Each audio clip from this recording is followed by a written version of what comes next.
Okay guys, now where's the camera? Hubby is still sleeping, so I'm gonna try to teach you how to make bread as promised. I'm not a professional YouTuber or anything like that, hence why the video, like, I have to bend down because it's standing on something, but you'll get the gist of it. Very simple. You might not see my face and that's fine. Very simple is just all-purpose flour, okay? And you're gonna need some water. Just get the water, put it on boil for now. Let it kind of cool down. And oh yes, yeast. We're gonna need yeast. So let me get my yeast. Now, if you don't have all these fancy measuring spoons and all that, that's fine. Use a normal tablespoon. What you will need is a tub. It can be this size, it can be this size, but it does need a lid, okay? And I'll explain why later. So get a big tub. Now, this recipe makes for, depending on how big the bread that you want, I like to make it and then keep it in the fridge, and you can just take it out and make whenever you want. So it's really, really, really easy, guys. So first thing that we're going to need is, take this measuring cup. This is 1 cup. If you don't have this, just use any, like, you know, okay. So I have this, a regular drinking cup. So if this is your cup, then this is 1 cup. Okay? So we're going to take 2 cups of water. Lukewarm water, not hot, because hot water kills the yeast. So 1 cup. Wait, can you see? I'm just pouring the water in. 2 cups. If you have a big family, just double it up. So put 4 cups. So I've put 2 cups in. And then instant yeast.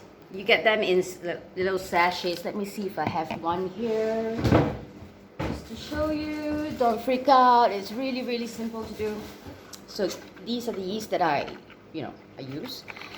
They come in sachets. I like to just pour it out in here, because I bake a lot, so I often buy them in big bulks. So we're going to take, we have 2 cups of water.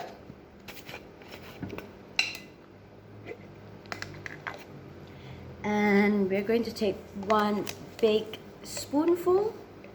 Can you see? Yeah. 1 big tablespoon of yeast, and into that water.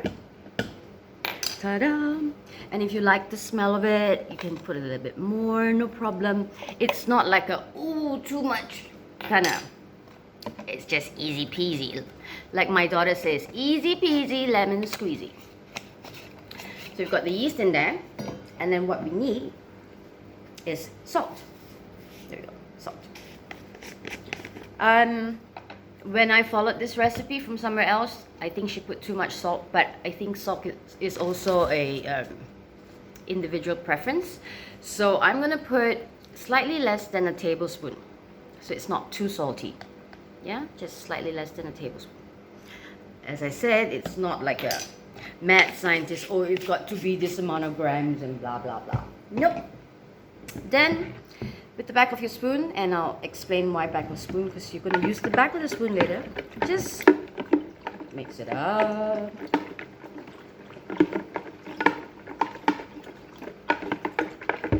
Okay. Now, this is so basic that seriously anyone can make it. If some people like their breads a bit sweet, you can put honey. You can put a bit of sugar, because yeast does like sugar. But today we're going to stick with the bare basics. So what we have in there: 2 cups of water, any cup. If you use this cup, then stick to that cup of flour as well. 2 cups of water, 1 tablespoon of yeast, 1 tablespoon of salt, and then you're going to add 4 cups of flour. And believe it or not, that's it. So 4 cups of flour. In we go. And if you don't have a measuring cup, oh no, so how? Just, 4 cups of flour is about, this is a 1 kg, 1 pack, so it's about slightly more than half. We'll see. Believe it or not, guys, like a year and a half ago, I could not bake at all. at all. So then I learned how to bake sourdough, which is a, oh, let's show you, which is a really, really hard, not so easy bread. But we can get to that later. I do have my fresh starters and all that. But today I just want to show you how to make really easy bread because I read the headlines like, oh. Now, and you see, I'm not too fussed about it has to be exactly or whatever not. So, 1,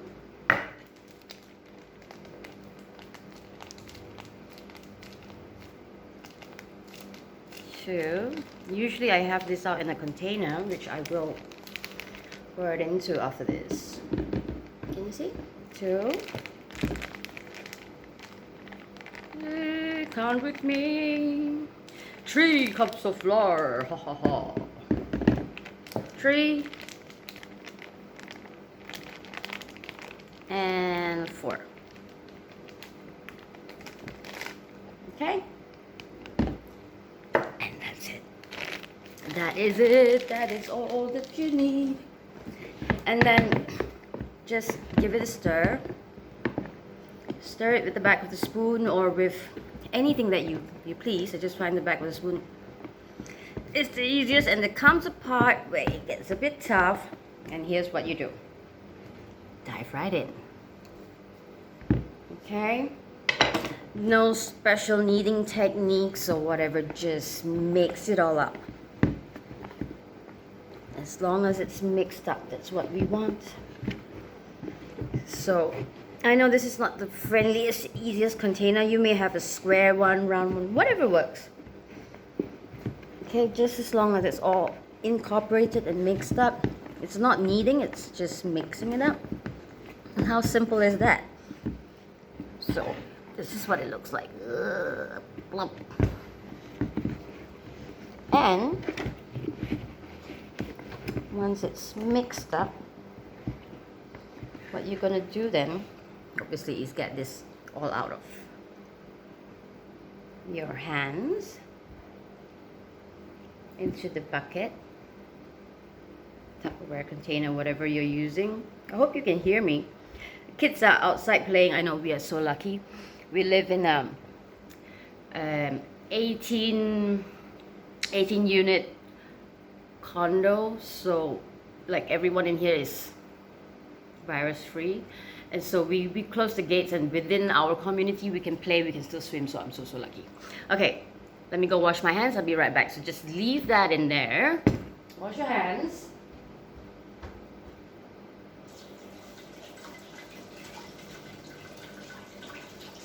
Wash out all the stuff.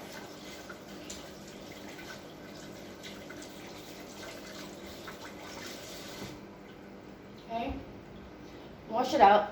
Now, then you cover it with a lid, but don't pop it all the way, because some gases are gonna come out, and that's it. And then you leave it for 2 hours.